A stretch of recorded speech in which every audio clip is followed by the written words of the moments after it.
So welcome everybody. I can see some people coming through, some attendees logging in. Fantastic. Give us an indication of where you're from. So I see we've got Cogniplex in Johannesburg. Great, thank you for joining us. So who else we got in the room? Where are you coming from? Which county, country, town, city, whatever it might be?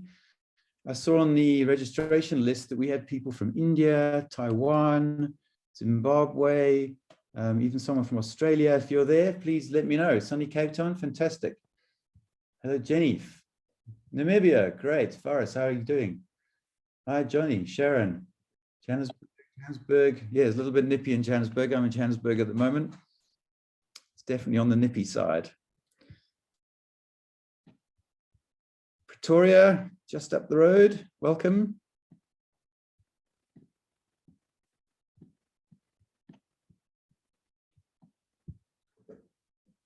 Who else we got?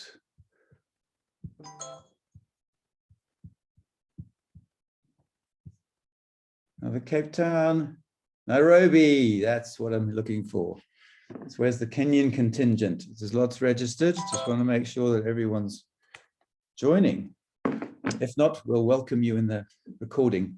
So welcome to all of you from Kenya, from Ghana, from Zimbabwe. I think there were a few registered from Nigeria, so welcome to you too. Who else have we got?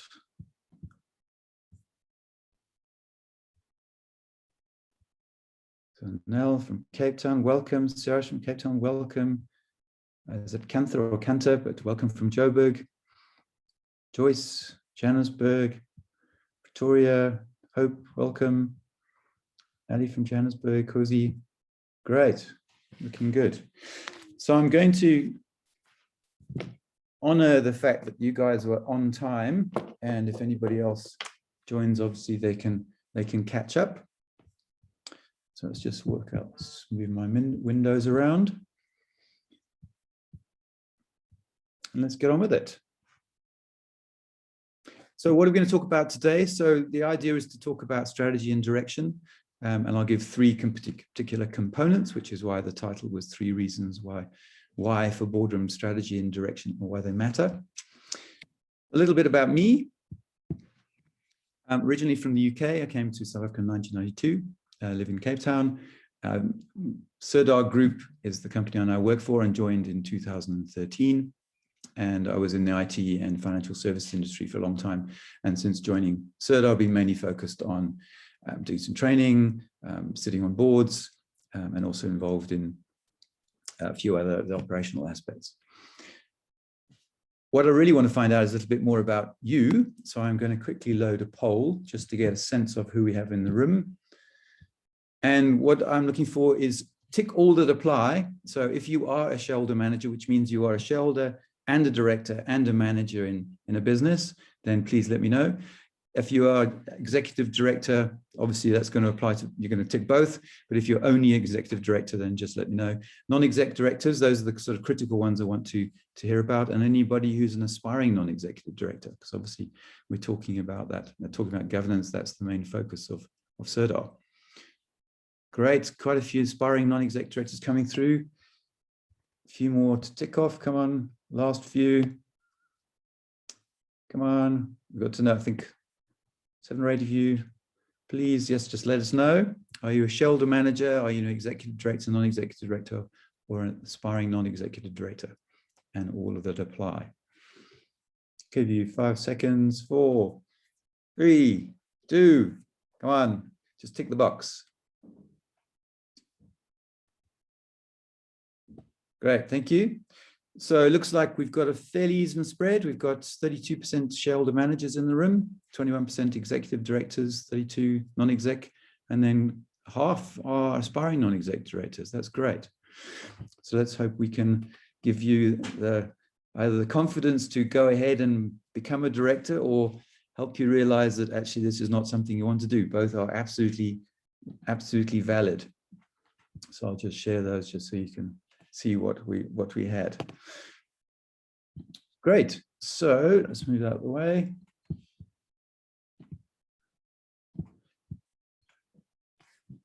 What I'd also like you to do Thank you for doing the poll. What I'd also like you to do is please write down either in the question box or on a piece of paper, wherever you feel comfortable, and let me know what was your biggest question coming into this talk. In other words, when you decided to click the box and register for this webinar, what were you hoping to get out of this talk related to strategy and direction or directorship in general? So make a note. We'll do the questions at the end, but please make sure you put them in the question box, and then we can go through them. Or write them down now, and if they're answered along the way, then obviously you don't need to bring it up later. But just please make a note of what brought you into this room. What was the question that you wanted answered going into this conversation? So what are we talking about? We're talking about the end in mind. So strategy and direction is really that understanding of how do you unlock the business performance? Where are you going? And as Stephen Covey said, begin with the end in mind. And that's absolutely what we need to be doing as business leaders. We need to be really conscious of where we're going, what direction are we taking? And why do we care? Well, I downloaded these stats this morning and absolutely frightening. So pre-COVID, there were about 267. So this is South African statistics particularly. There were 267,000 formal businesses. That's not very many for 15 million, around 20 million population, and we're not even sure what our population is. And they employ one or more people. That number has not grown since 2004, scary stat. So we've got to make sure as business leaders that we are at least maintaining our businesses and ideally growing our businesses, because there are so many jobs that we need to fill. There is so much that we need to do to develop this country. And I guess the same is relevant across all of Africa, that we as business leaders have a very big responsibility to keep people in jobs and employ more people and get them into jobs and get them economically participating. But what was unbelievable for me was the fact that 98.5% of the businesses, formal businesses in South Africa, employ between 1 and 250 people, which means only 1.5% of those 267,000 employ more than 250 people. So we can't rely on those big businesses to fill the gap and employ all the people that need to be employed. We, as that small and medium-sized business leaders, need to make sure we are doing our bit and helping to fill that gap. And the Sloan survey said, for COVID particularly, we're fighting against a battle because we're not even keeping people employed. And there's potentially 400,000 jobs that will be lost in the small business sector because of COVID. So we've not only got to grow so that we can employ more people, we've got to grow so we just keep people employed, just to keep the status quo. So it's absolutely critical that we as a business know where we're going, what we're doing, and how we're going to get to the point where we are bigger, badder, more sustainable, more robust, et cetera, et cetera.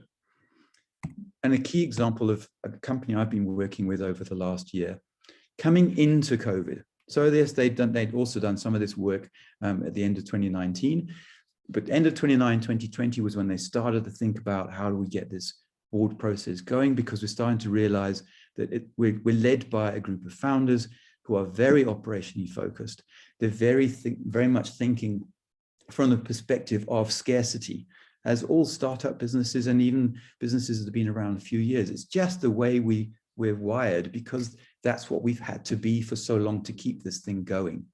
And their reality was that also they were in a space to a certain degree of scarcity. Their profits and their revenue were quite lumpy over the last 4 years. And yes, their profit grew by 30% over 2 years, but it was not a particularly big number. Coming into 2020, they started to get the formal board process going. They brought in independent directors. They used CERDAR to help and support them move forward. And we ended up with dramatic results. Now, I'm not saying that just the board caused the dramatic results. That's not what I'm saying. But what I do know is that it helped and supported them to make and take advantage of the growth that they had during COVID, because they happened to have a particular product that was in need. And their revenue has grown by 46%, fantastic growth. But their profit increased by 866%, 866%. Previously, they'd never grown their profit by more than 20, 30% in any year period. So it was a massive shift from growing revenue, but be able to not waste that revenue, by doing the same things they were doing before, but to be much more focused on, are we making the right decisions? Are the founders being held accountable so they can then lead their teams more effectively because they're being more accountable? Are they delegating more so they can give the rest of the team the opportunity to grow as the business grows, et cetera, et cetera? And the outcome was a much more mature business with a really solid foundation for the years going forward, where we hope to continue at these kind of profit levels. Maybe not going to increase by that much, but certainly run profits at that next level. And the cost of that investment was just over 6% of that new profit. So the investment was tiny. It felt huge compared with their profit at the beginning, but by the end of it, it was just a tiny blip on the list of expenses for the year based on how much they made in profit. And then net margin went from 6%, which in most businesses is not bad, to 36% because of that focus of not needing more resources, just being more efficient, more effective, delegating better, using the team more effectively, having roles and responsibilities more clearly defined, having standard operating procedures put in place, et cetera, et cetera, et cetera. So it's really key that we get and understand this whole strategy and direction and the bigger context of governance, which is what our applied directorship program is to give you the bigger context, but we'll talk about that at the end. So as Simon Sinek said, how great leaders inspire action is they start with why. And he draws this little circle where why is in the center. But typically we start with what? We start with a product, we start with a service.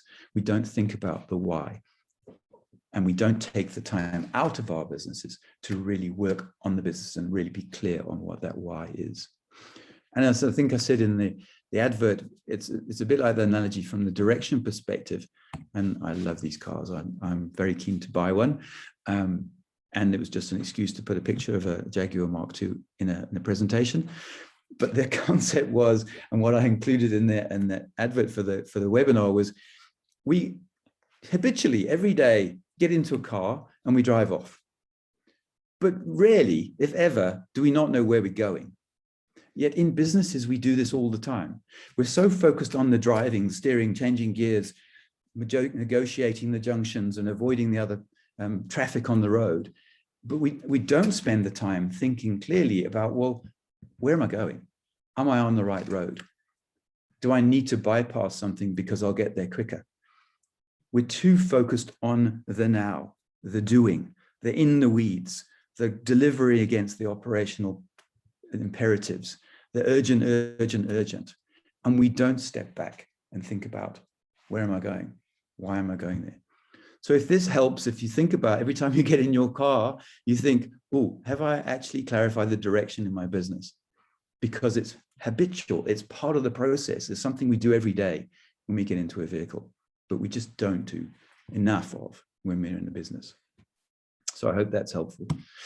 And what we're trying to do in Sirdar particularly is to help take directors from being just good, because good directors will grow companies, to great directors, where there's massive shifts ultimately in the way the business operates. There's massive shifts in the mindset of the founders towards a better future that's much more sustainable, much less reliant on them, much more systemized, etc. And then you start impacting communities, not only through the team that you employ, your employees, your staff, but through philanthropic things. You've got capacity to think about it, through engaging with your suppliers and helping develop them, through your clients, having a better relationship with them, delivering more effectively against what their needs are, and all of the other things in the industries you're in the cities, countries, etc. In an African context, we have an opportunity to change lives if we do this properly. And we must take it with both hands and get on with it, because otherwise the continent, the individual countries are just not going to get back to the point where they're properly sustainable. So let's do our bit. Let's make our contribution. Let's be great directors and do whatever we can in the businesses we're part of. So that's my call to action for you. So before we get into the promise, vision, mission, what as a business owner we need to really understand is what type of business we are building. So in our minds, there are two types. There's a craft and there's an enterprise, and they're different the differentiation is almost the way it's founded. So a craft is typically founded based on the skill and ability of an individual or a small group of individuals. They are master craftsmen or women in their space. They know their stuff. They know their service. They know their product. They know how to deliver it. And they started a business to do exactly that. And often with one key client they've either broken away from or they've got an opportunity to service. But it's based on the skill and ability of the founders. If you build a business on an ongoing basis with that mindset, the tendency is to employ people to support you, but not to employ people who are better than you. In other words, not giving capacity to grow the business by growing the leadership, growing the skills and abilities of that leadership. We tend to employ supporters. We tend to employ craftsmen that we then train up ultimately to be master craftsmen. We're not building an engine. So a craft business, the most effective ones are less than 10 employees. They're usually run by 1 or 2 people who are really, really skilled. And it's all about supporting those individuals to earn the most they can per hour, to have the most hours to be productive and generating revenue, and then supporting them to do that.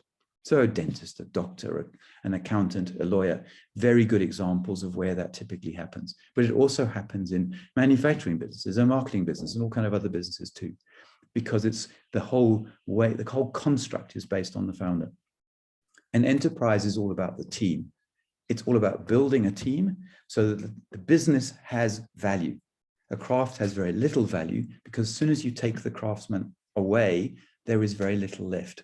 There is little future for that. They've basically created a job, whereas an enterprise has a value of itself. It is a juristic person. It is the use of the PTY, and it has value that you can then pass on because it's not reliant on the founders being in it. It's systemized. We understand where we're going, we understand what we're doing, and that's being communicated, and people have been trained to take that forward. And that comes from the French word entreprendre, that is the root of entrepreneur and the root of enterprise.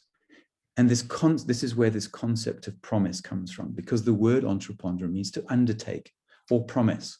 So as an entrepreneur, I have come up with something, I've invented something, or I've come up with a new use for something that I am then taking to market. But I'm making a promise to the market that I am going to deliver what this thing is. I'm promising you will receive your shoes when you come into our shop or via the mail order. I'm promising you will receive the service that I'm saying you're going to receive. That's my promise as an entrepreneur. The enterprise is constructed to deliver that promise. So the entrepreneur in an enterprise can't deliver the promise themselves, so they build a business called an enterprise to deliver that promise on their behalf. So it's really, really critical that you understand what your purpose, your promise is.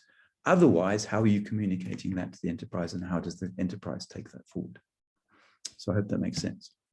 So promise, simple statement of why we are in business, your purpose, your why. So some examples, Microsoft, their promise was a computer on every desktop. So that's what drove them. However they needed to do it, they wanted to get a computer on every desktop. So they partnered with a company that produced chips.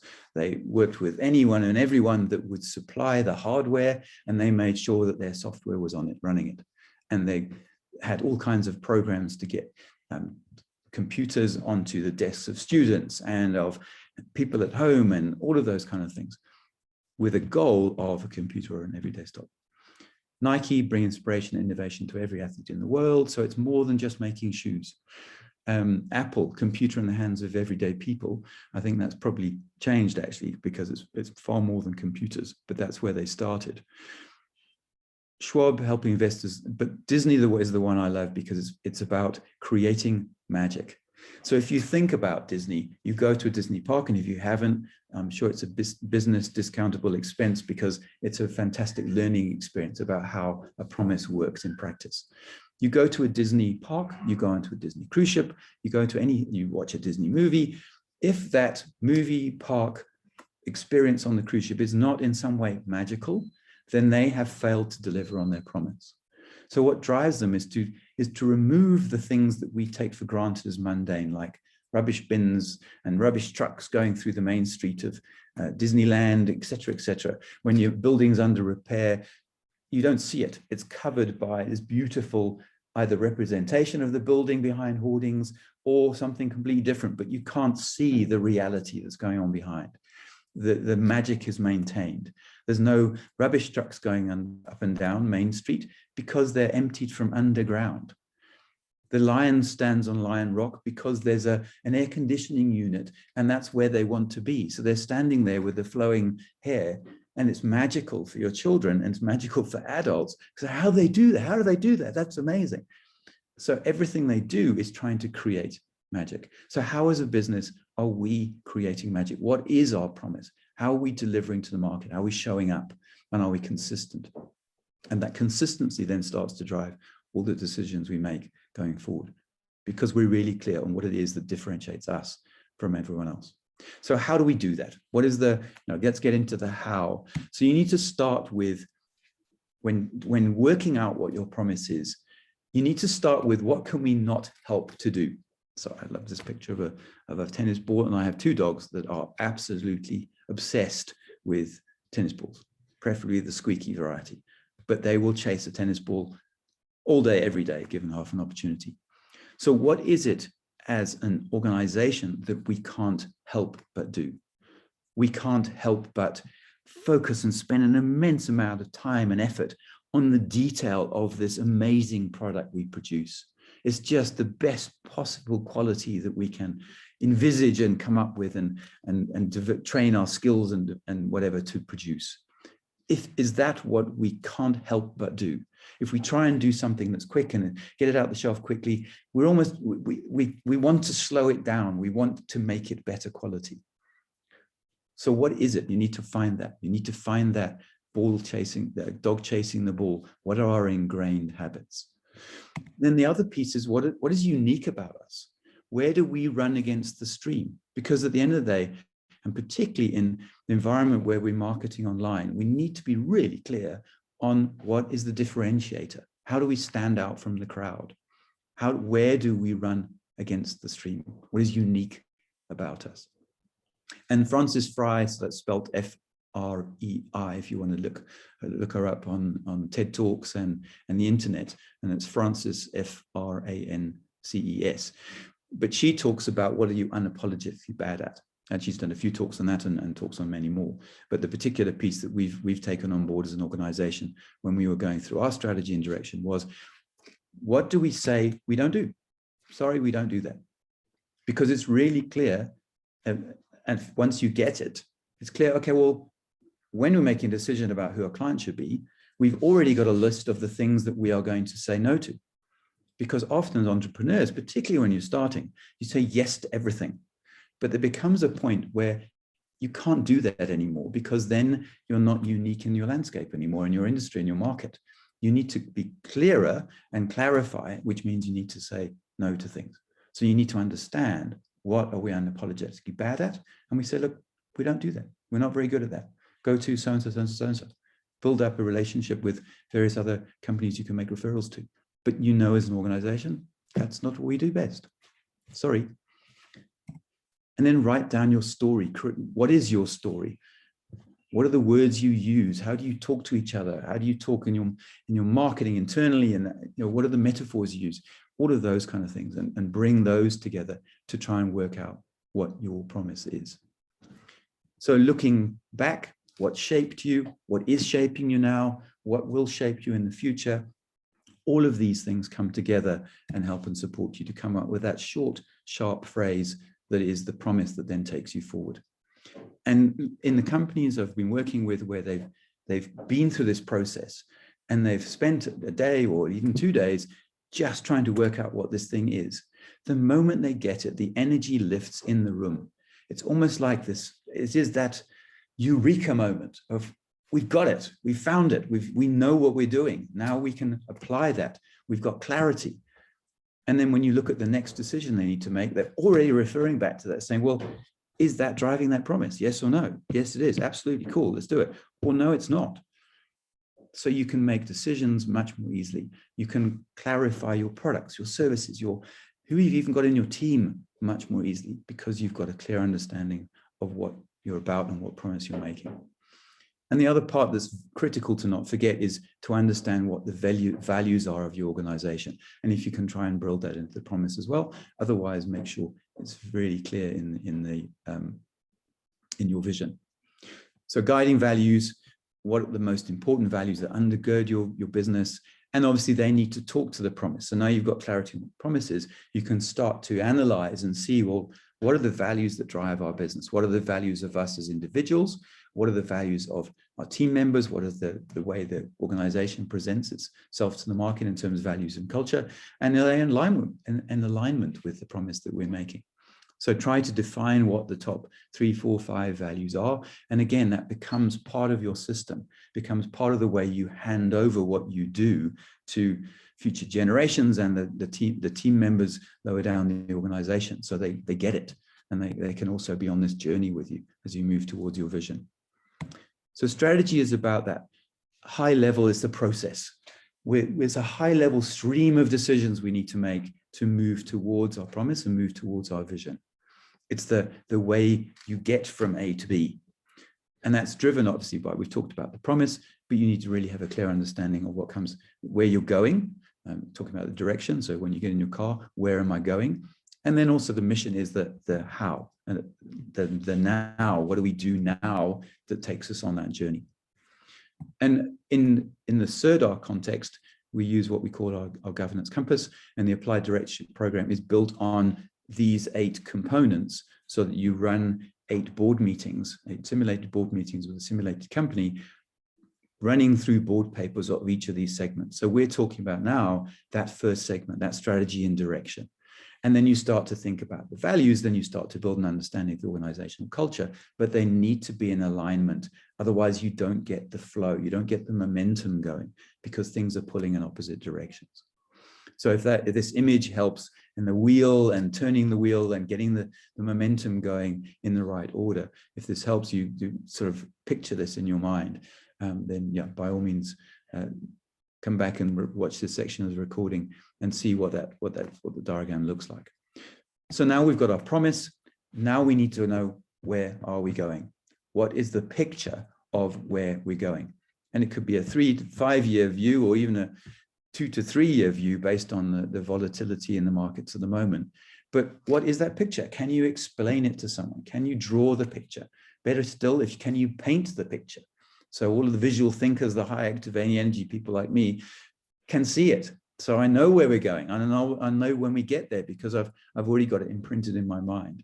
But you also need to make sure you explain it from a people perspective and from a much more grounded energy, a little bit more tangible. That's where the strategy plan comes out, because then you start to get the buy-in from the other members of the organization.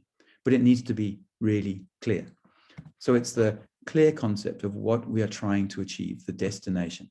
Must provide tangible elements. You must be able to touch it, feel it, because that again will bring in and get buy-in from other members of your team, other members of your organization.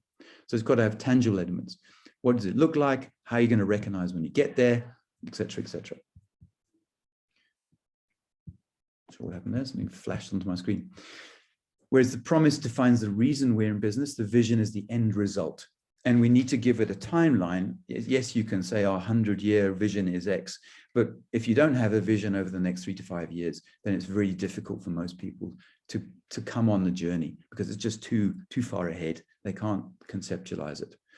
So build the picture for the next 3 to 5 years, and then break it down into your goals and the key milestones that you want to achieve in between. So again, you can bring it down to a time frame, a forward-looking window that each of your members of your organization can cope with.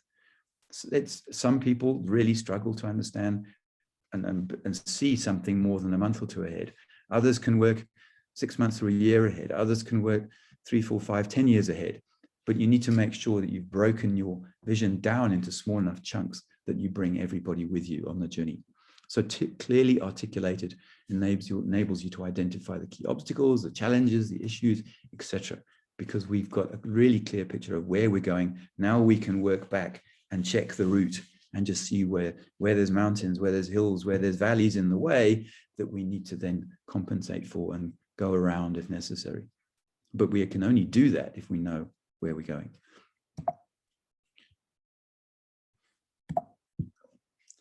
A few more guiding questions. Is it clear and understandable? Is it unambiguous? Does it describe a bright future for the company? Does it stretch the current organization, or is it just the same old, same old?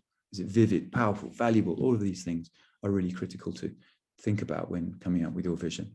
But ideally, you want to be able to put something on the board that's a simple statement that defines it, and then maybe a whole story below and various other things that gives the detail. So it's 2020, it's 2030. What are we going to look like as an organization when we get there? Or 2025, or even 2022? What is the date, and what are we going to look like? And then the mission, which is the third piece of your basic strategy toolbox, is the now. So the mission is, what do we do right now that's going to move us towards the vision? What are the products we're going to sell? What are the services we're going to sell? Who are we going to sell them to? Where are we going to be? Which countries are we going to be in? Are we going to expand? What are we going to do? That's the kind of definition of the mission. The mission statement is, we are going to sell you this, and we are going to sell it in Africa, and we are going to be excellent, and we're going to be the highest quality at the best price, whatever the mission is. But it's defining what you actually do here and now that's going to take you towards that vision. So a simple statement, how the products and services we offer enable us to fulfill our promise and in turn support the vision for this period of the strategic plan. Provides alignment by focusing on what we are busy with today and how it will move us towards tomorrow or into tomorrow, and provide coherence to the action moving forward. So it starts to frame out the action plan that you put together for your strategy. So yes, the strategy is wonderful and the vision is wonderful, but if you don't work out the action plan, then it's a complete waste of time. So the mission helps clarify some of those components that would then go into your action plan, and then you break it down into yearly, quarterly, and monthly goals and initiatives. So we're talking about governance. It's the reason we're here. So for the next 10 minutes or so, just give a little bit of an introduction to what's the role of being a director in all this. So key 3 things that a director is responsible for, and this part of their role. One is strategy. The board is responsible for the strategy. Not that it has to come up with everything that's in the strategy, but it's responsible for the final version of the strategy in terms of making sure it's implemented, holding the organization, holding management through the MD accountable to delivering against that strategy. You can't have the MD responsible for strategy, because then who's going to hold them accountable? And then what's the board for? A key role of being a director is to be responsible and developing and improving and tweaking and adjusting strategy. That's what we should be talking about at least part of every time we meet. The other part is leadership. So as directors, we need to be seen as leaders within the organization. We need to be seen to be adding value by bringing outside perspectives to things, by making sure that conversations are deep enough and that we're really interrogating how we've got to where we are, or what we need to do going forward to make sure that we grow and we avoid the big risks that are coming our way that we've seen. So it's really critical as an independent director, particularly. So those of you who are aspiring independent directors, it's absolutely critical that as part of your role, you bring that external perspective. And as a team, then you are seen as leaders. So what you say, you do. Because there is no one higher in the organization that's going to set that trend, set that value, that culture. So if the board are saying what they're doing, are doing what they're saying, and delivering on the promises they're making, then it's so much easier for management to drive that into the rest of the organization and hold people accountable to do the same. And the third piece is obviously governance. So making sure that we have the policies and procedures in place. We have the rule book that's been defined for the organization. So effectively, when we've come up with a direction, we've come up with actions, now we need to set the policies around how those are going to be delivered, to give the guardrails so that the management and the rest of the organization and teams can deliver without having to keep coming back to leadership to check in, to say, oh yeah, but what about this and what about that? I'm not sure what to do here. These are the parameters you're going to work within. We're going to hold you accountable within those parameters, but give you the freedom to deliver within those parameters. So have you got a delegation of authority? Have you got policies around leave and expenses and all of those little niggly things that end up wasting an enormous amount of time, causing an enormous amount of noise in an organization because it's never actually been thought through and written down? What are the procedures we follow in the organization to do X, Y, Z? So is there a really strong focus from a board on making sure the organization has its standard operating procedures documented? And I don't care how big or small your business is, if you don't have a procedure written down for something, it's really difficult to repeat it. And if it's all in your head, it's really difficult for someone else in your team to take over, or if you delegate someone to them to do that job properly, because they're just trying to learn from you, and it'll be part of that learning. It will never be complete learning, but if it's in a well-documented procedure, it's so much easier. And it's so much easier to grow your team, to bring people into the organization, get them up to speed, train them, et cetera, if you have those policies and procedures. And then the board and management can focus on making sure they deliver to the strategy, tweak the strategy, adjust the strategy, et cetera. Get back to their leadership role, working on the business, not in the business. And just as a point of reference, just for those of you who don't know this, because very few people do, so I don't remember seeing this on any degree or school course I've ever done. Governance comes from the Greek word kubernetes, which means to steer or pilot a ship, and gubernare, I'm not sure how you pronounce it in Latin, to direct, rule, or guide. So in the business context, is typically used in the direct, rule, and guide. But I think it's really important when thinking about a business to understand that that other part of it is about a ship. So if anyone's ever been on a ship, anyone's ever worked on a ship, hopefully you've seen a pirate movie or something, you've got some kind of context for understanding that the shareholder in a shipbuilding enterprise typically doesn't go on the ship. They invest in building the ship, and they define what type of ship it is and what its capabilities are and where it's likely to be going. But as soon as the ship leaves the port, it's driven, its course is determined, and how fast or slow it goes, etc., by the captain and the officers, which is the directors, the chairman and the rest of the directors. And then the crew do the rowing or putting the sails up and down or work the engines, whatever it might be that moves that ship forward. So the directors, the key role of the directors is to be leaders for the team, leaders for the people who are doing the doing, to be clear on what the capabilities are of this vessel. So what can this business really do? How far can it go? How stormy a sea can it cope with? So that we understand if a storm's coming and this ship is a small ship, it's not going to cope with it. We have got to take evasive action. We've got to go around it, or go in more in a harbor, do something else. And often those pieces of separation of shareholders, directors, and the crew and management and the operations are very blurred in a business, but were much clearer when Kubernetes was being used properly in terms of steering and piloting a ship. So don't forget that. And maybe you have that picture in your head as well, is that shareholders stay in the port. They don't come with the ship on the journey. They define the basic things, they appoint the directors, and then they stay there, and they get their dividend when the ship comes back. They get their report when the 6 monthly or monthly report comes back from the board. But they're not involved in rowing. They're not involved in calling the shots on the bridge.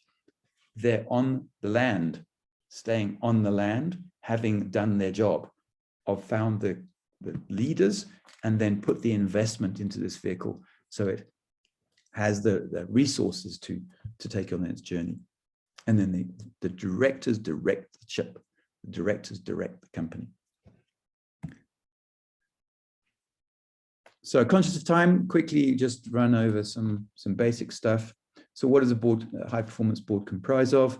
Directors, team, and a methodology. So what we talk about on the training is a lot about the methodology piece because it's not commonly understood.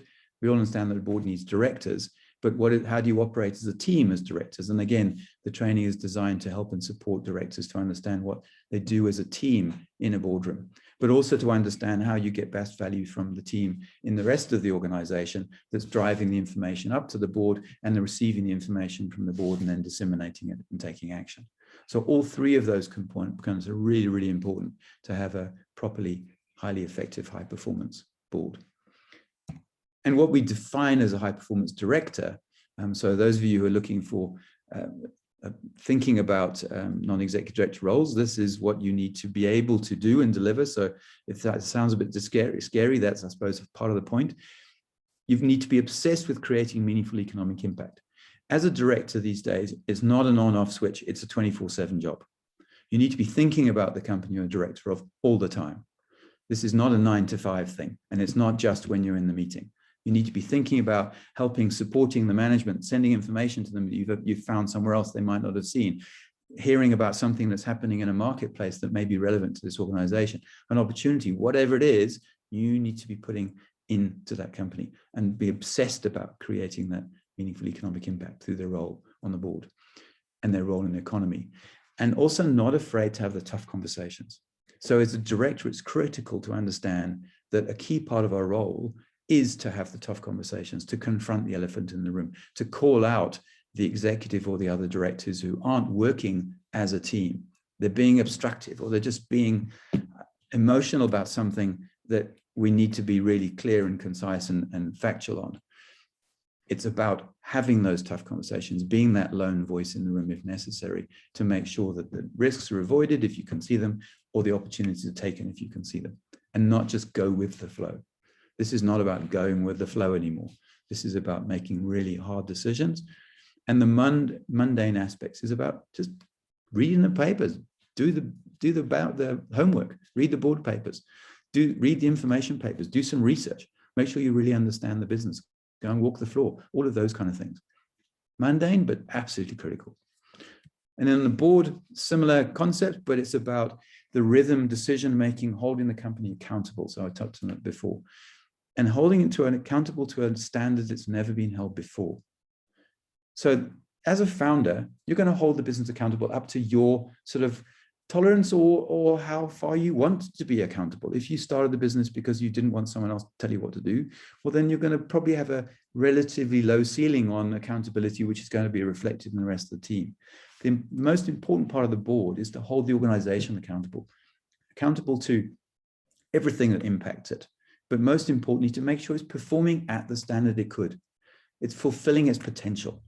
And as I said right at the beginning, in Africa, we need to be fully cognizant of, are we fulfilling the potential?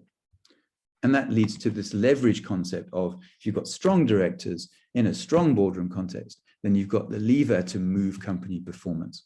And that's sort of the lever you're leveraging with is the methodology. So if you've got a strong methodology, you've got a strong process, then the directors can apply their skill and abilities to that process through a strong foundational boardroom, the way it's composed, the way it operates, etc. And you can really shift company performance. I wouldn't expect everyone to move their business by 800%, but it's possible. So the Applied Directorship Program is based on the governance compass, as I've said, and it's based on taking you through the practical understanding, so you understand what are the mundane parts expected of me? What are the rules I'm expected to be aware of and follow? What am I supposed to do practically in a board meeting? How do I construct a board agenda? How do I have a strategic conversation about all of these different things? What questions should I be asking? So by the end of it, you have a really clear understanding of strategy and direction, what's involved, organizational culture, what's involved, how do I deliver that as a board, and how do we make sure we implement it as an organization? Have we got clear direction from the shareholders? Do we understand what they want from this business, what returns they're expecting? So again, we can drive that as a board. And leadership and governance are a continual working process. They're changing all the time. So if we're not educating ourselves all the time, how can we possibly hope to keep up with all of the changes that are happening? How can we possibly hope to keep up with what's now best practice? What's the law? Because the new company is not new anymore, but it feels like it is because very few people actually understand it or even implementing it. So what do we need to understand as leaders? What do we need to understand in governance as directors? And it's a continual work in process. So get back on the bus of learning, get back to school, because you're going to need it. You need to develop your skills, you need to develop your abilities, and the law is going to hold you accountable against it too. Care, skill, and diligence. It's in there, it's in the law, it's in the governance, it's in the Companies Act. You'll be measured against care, skill, and diligence. So if you're not developing the skills, and you know you're not developing the skills, then you're falling on the care. And if you are sort of haphazard, maybe occasionally once in 6 months, then you're obviously not being diligent either. So this is a critical piece of that puzzle. And it's extensively recognized that governance increases your bottom line. It improves the financial results as a shareholder, and it improves the financial results that other stakeholders benefit. So salaries are higher. You can afford to pay your suppliers proper rates and work with them and develop better products. All of those things get impacted because you're running the business effectively. So let's get into a quick overview of the Applied Directorship Program, just so you sort of know what your options are in terms of learning about this stuff a bit more. Very quickly, so CERDAR Group is the global leader in education and appointment and guidance of high performance boards. So we do all three. So we have training programs, which we're talking about now. We do appointments of directors. So we have a division that finds non-executive directors. So if you're looking for roles, please put your name down on our director network, and you can go to the website and find that there. And guidance is our ongoing guide support process, which is what we've been doing with this client I mentioned the results of earlier. It's that ongoing support, making sure the directors have everything they need, make sure the methodology has been implemented properly, make sure the process is being run properly, that the meetings are happening when they're supposed to, that the board papers are a standard they need to be, et cetera, et cetera. It's an ongoing retainer kind of engagement that takes the business forward.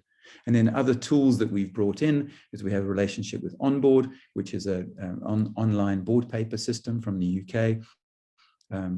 So we've realized that more and more board meetings are being managed online. So it's an important partnership for us. And then Contribution Compass is a tool that's been developed to help us understand the profiles of the individuals in the room, because we've realized along the journey that you need to understand what the personality profiles of directors around the room, because you need to understand how they're going to react in stressful situations, in critical moments. And you can use the same thinking for teams throughout the organization, but we're fundamentally using it from a board context. So the Applied Directorship Program, it's about doing. It's not just about learning from a book. So we've tried to incorporate as much practical application as we possibly can, so that you come away at the end having experienced it, having done it once, learnt, done it again, learnt, done it again, learnt, done it again. So you have 8 board meetings throughout the program, and it's an 11-month program, because there's a sufficient learning in between the board meetings and in between the fixed workshops, that actually we try to make it shorter, but most people have said, look, we can't get the work done in a shorter space of time. We need the time to fit it in with our everyday. We can't spend all week doing the learning and then try and do our regular jobs as well. So we want to try and make the program as a concept. If you can do the program, if you can find the time to do the program, then you can almost certainly find the time to be a director on a board of a company that meets monthly. And during COVID, 2 of the boards that I have been on have met monthly, because we had to, because we need to make the decisions quickly. We need to react quickly. So it's a lot of work. So if you're saying, oh, I haven't got time for the course, well, then you're probably not going to be effective as a non-exec director, because you're not going to be able to dedicate sufficient time to doing the job properly. So bear that in mind. And then obviously the practical aspect, it's really difficult to get that practical experience, because someone says, I don't really want to appoint you on board because you haven't got practical experience. So where do you get it? And we've seen that the people coming out of the course, having been through 8 board meetings, having to explain their experiences, and they're probably board meetings run at a much higher level than in the outside world, as it were, they can have a conversation with the shareholders who are looking to appoint new directors and convince them that I know what I'm talking about, because I've actually done the work. So it's a great way of getting practical experience and practical time in a boardroom without necessarily having found an appointment. So it requires time, energy, and guidance, and ultimately it's a commitment. So if you want to be a non-exec director or an executive director, and you want to do it properly, you want to add value, you want to take your organization to the next level, then you have to do the training, you have to put in the time, you have to understand what you don't know so that you can implement that new knowledge and make the business and the board much, much more effective. So program overview, very quickly, it's like an MBA because it's a long period of time and there's lots of videos and reading and group work and all those kind of things happening. Not as many hours as an MBA, definitely, but its focus is like a sort of MBA version for directors. It's focused on what you need to know as a director, whereas an MBA is focused on what you need to know as a manager. So if you've done an MBA, this will add value. It's definitely not, and you don't have to do an MBA to do this. So it's just worth clarifying that. And it's not a one-week program, it's an extended program, and we've made it an extended program. As I said, we want to make it as real as possible. So if you can fit this into your day-to-day life, then you're more likely to be able to fit the reality of being a director into your everyday life. And we want to make sure it wasn't just theory, it's theory and simulation. So as I said, we have board meetings where you're running a simulated company in teams that are competing against each other. So in the room, you have 3 or 4 teams, 3 or 4 boards that have got company names operating in the same market with the same product, and they're competing against each other to shift the needle, to be the market, be the most profitable, or to have the largest market share, or whatever the strategy is. But every month you're getting feedback on whether the decisions you're making are taking you in that direction. So it's trying to apply the knowledge you're learning about a board process in a real context, just to give it a little bit more, make it a bit more competitive, gamify it a little bit, but also just make it a little bit more practical. So it's theory and simulation, not theory versus simulation. So it's 11 modules. The last 11th module is really a sort of catch up and an opportunity for everybody to share their experiences and learning and find out, you know, if you did really well and your company won, how did you win? And you did really badly, what happened? What went wrong? So that you can learn from each other and from the experience. First one is an introduction. So we talk a lot about some of the things we've covered here, the 3 hats, director, manager, shareholder. What are they? How do they differ? What are the responsibilities? You know, sort of, we go through worked examples so you really sort of get it. And many people have that sort of aha moment. Okay, now I understand what that bit in the middle is, what this whole directorship thing is all about. Second one is taking it into the realm of how do you appoint directors? So we use the contribution compass tool, which is included as part of the program, and thinking about how do we constitute a board? What things do we need to think about? So we've got profile, we've got skills, we've got attitude, values, all of those kind of things, independence. How do we use those and construct a board? And again, we go through practical worked examples so you can live and experience it. And then month 3, we start going around the governance compass. So month 3 is strategy and direction. You have a board meeting related to strategy and direction, planning, implementation, measurement, all of those things. You have videos related to it. You have readings related to it. So for a month, you are focused entirely on the understanding the concept of strategy and direction. And also, obviously, you can apply that in your own business.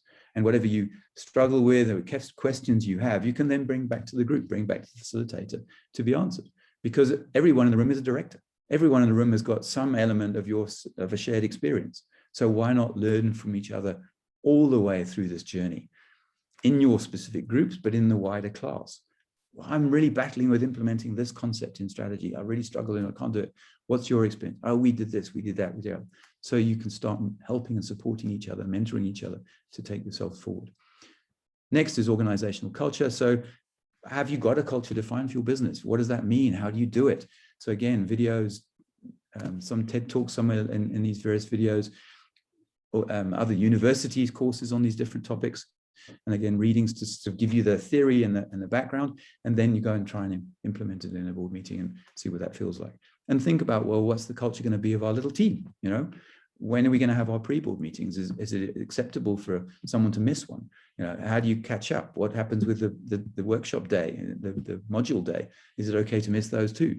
How do we manage that? So all of these things can be brought into play within the context of the way the course is being run as well. Chief Executive Performance Enhancement, that's that effective leadership piece. So again, go through an example and talk all about the contribution compass and effective leadership and profiling and all that good stuff. Then you move around to stakeholder engagement. So what does that mean?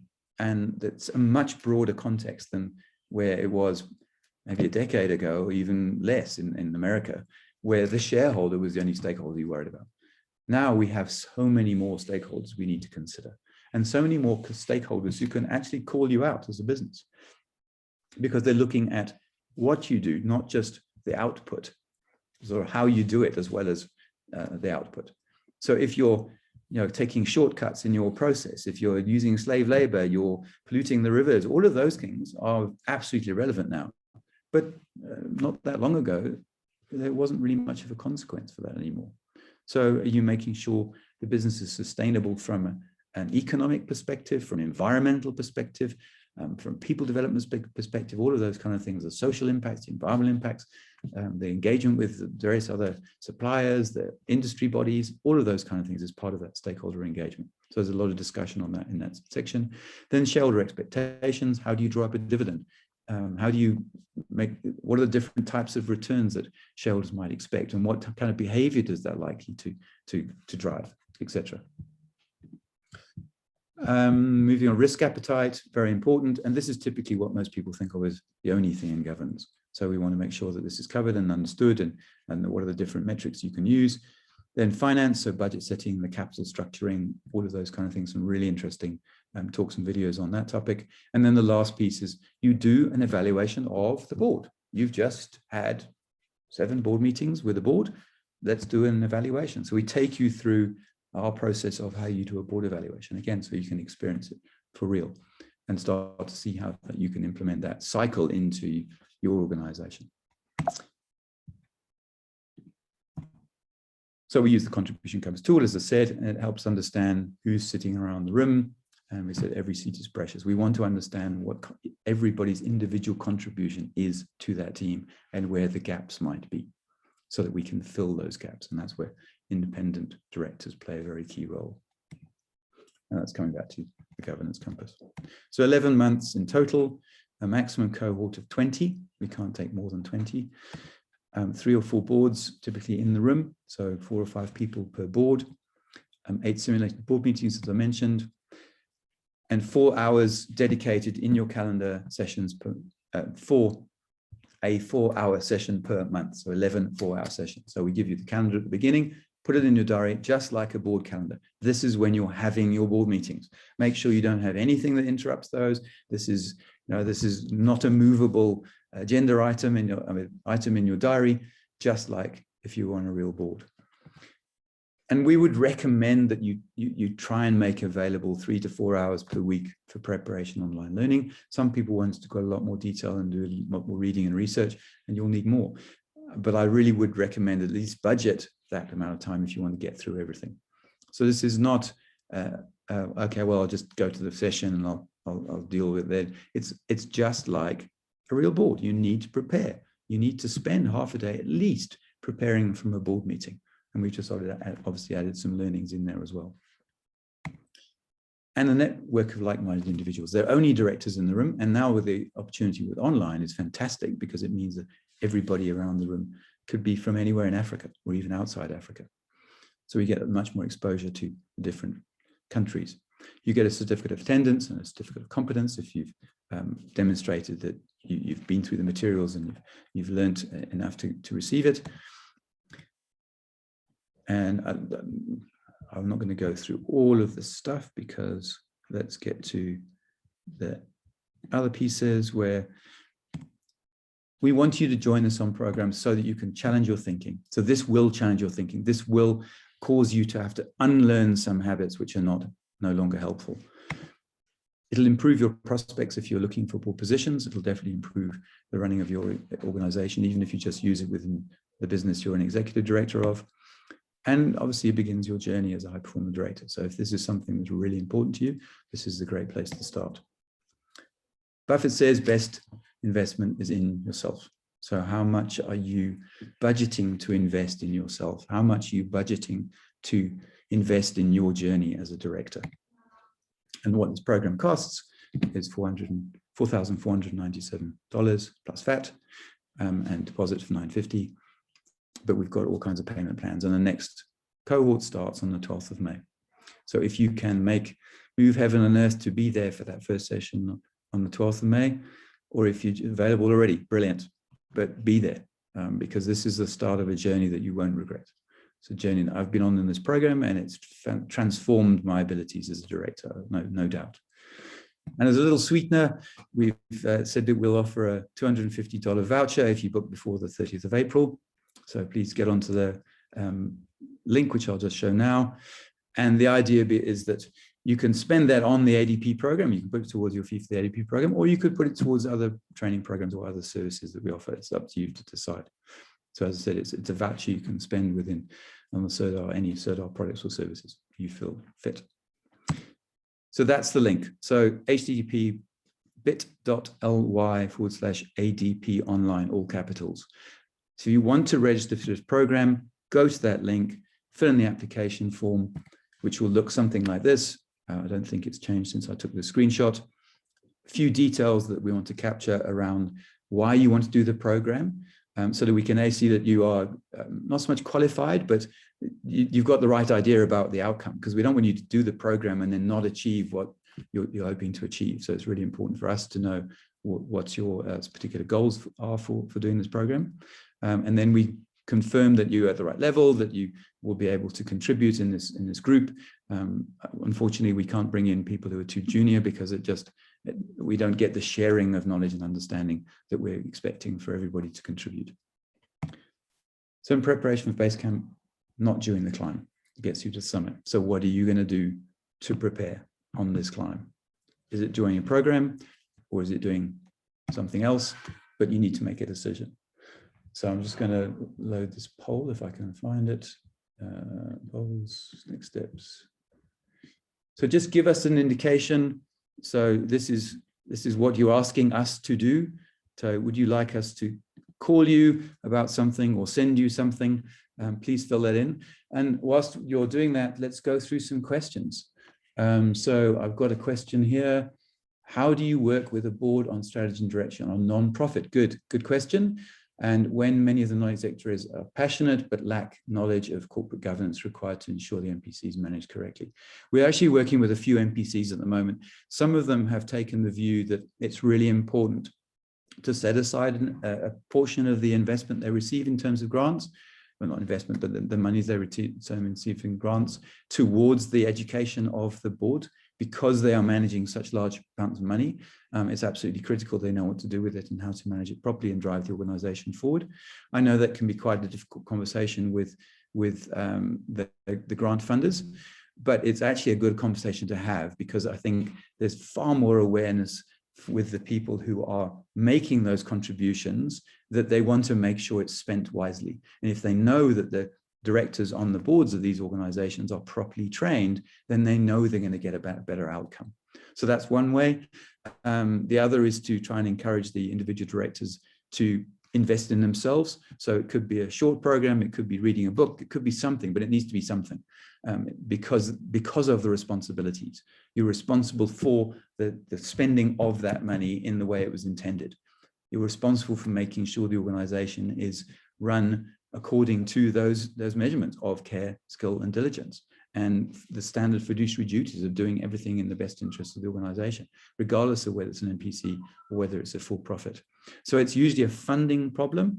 I still think you need to get the directors absolutely committed to doing some training, because otherwise they're just not going to be able to perform.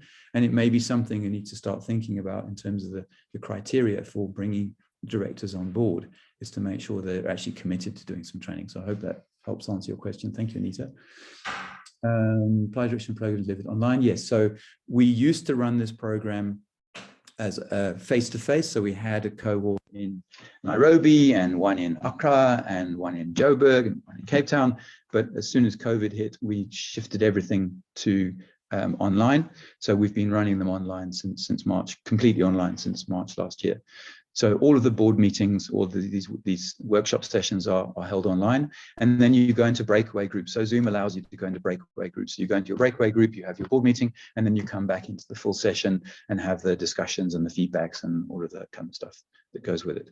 So yes, it's been different because you don't have the social element and the face-to-face element, but we have found that it does give us this massive opportunity to bring people in from all over the world, potentially, into a cohort, so that you can gain from all of those individuals' experience. Any other questions? I'm just trying to find chat. I didn't get that. Could you try again? Siri's trying to tell me something. Interesting question. Go away, Siri. What is the schedule for the program? So it starts on the 12th of May. Budget cycle for group consolidation soon starts. Fantastic. So we're trying to start them as regularly as monthly or bi-monthly. It really depends on demand. So that's obviously a contributing factor. But the idea is to try and start them as regularly as we possibly can, because we know people have timing issues and budgeting constraints and all the rest of it comes to play. Can everyone still see this poll? Oh, that was the... Can everyone still see the next step poll? I see there's only 37% voted. He's still here. Not for us to do. So yeah, please answer the poll and we'll definitely follow up with you. If you want to, the 30-minute consult is really just to talk about your situation. Talk about what your challenges are, and if we can help in that call, great. If we can't, or if there's something else we can do and refer you to, then awesome. And if long term we can help you with some kind of training, even better. But literally for the consult, it's a free opportunity for you to talk to one of our senior partners about your challenge. So that's why the offer is there. So please, yeah, don't be shy. I'm happy to help wherever we can. That's all part of what we're trying to achieve. So thank you. Unless there's any other questions, I'll just give you a minute or two to think about your possible next steps. Thank you for all of those of you who have joined. Really appreciate it. We had a really good group, so that's fantastic to see. And I wish you all the best. So let's commit, all as individuals in this room. We're going to at least make sure we've got a promise and a vision in our organizations, and we're driving a strategy and direction that makes sense and makes a difference. I wish you all the best. And I'll stay online for a couple of seconds, but please feel free to log off. Thank you very much indeed.